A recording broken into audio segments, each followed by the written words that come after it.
پاکستان د پاڼ او پړانګ ترمنځ گیر شو، له اقتصادي بحرانه تر تروریستي بریدونو پورې.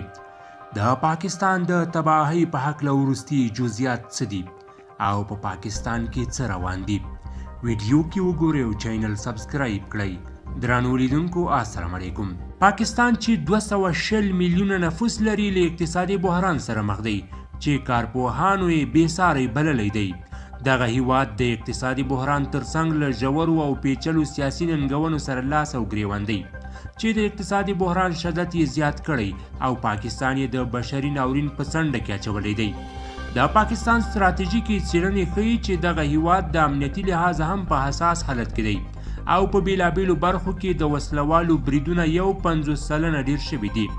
کارپوهان په دې باور دي چې د اقتصادي بحران سره سره پاکستان د اورپکو د بریدونو سره د مقابلې توان نه لري او دا د دې لامل شوی چې هیواد په تیرو لسیزو کې تر ټولو ناامنه ورځې تجربه کړي. د پاکستان اقتصادي رکود مهم عوامل لري او په دغه هیواد کې د تیر کال مرګوني سیلابونه د پاکستان پر اقتصادي اغیزو یو له مهمو عواملو څخه بلل کیږي.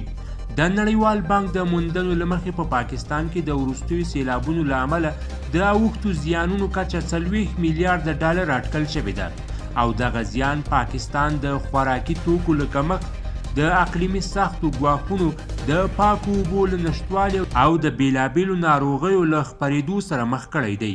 پاکستان دا مهال د اقتصادي بحران ترڅنګ له ژورو سیاسي، قومي او نژادي بحرانونو سره مخ دی چې د دغه هیواد اقتصاد یې بې ثباته کړی او په پایله کې یې د ترهګرو ډلو او ملیشو بریدونو ته زمینه برابره شوې ده. په ورته وخت کې په دغه هیواد کې د روپۍ ارزښت کمیدل او د ډالرو کمښت د دغه هیواد اقتصادي کړکېچ لا پسې کړکېچن کړی دی. خو د پاکستان لومړي وزیر شهباز شریف په دغه هیواد کې له اقتصادي بحران سره د مقابلې لپاره په یو نوي اقدام کې اعلان وکړ چې له دې وروسته به د فدرالي کابینې د ټولو غړو، وزیرانو او سلاکارانو معاشونه چې له حکومت څخه ورکول کیږي کموي، د دولت عواید به کم شي. هغه ویل د کابینې غړي مکلف دي چې ټول زغروال وسایط د دغه هیواد حکومت ته وسپاري او له دې وروسته د کابینې غړي حق نه لري چې د سوداګریزو سفرونو پر مهال په 15 ستوریز هوټلونو کې پاتې شي. دغه هیواد لا هم په نورو هیوادونو کې خپل یو شمېر سفارتونه د کافي بودیجې د نشتوالي له امله تړلي دي.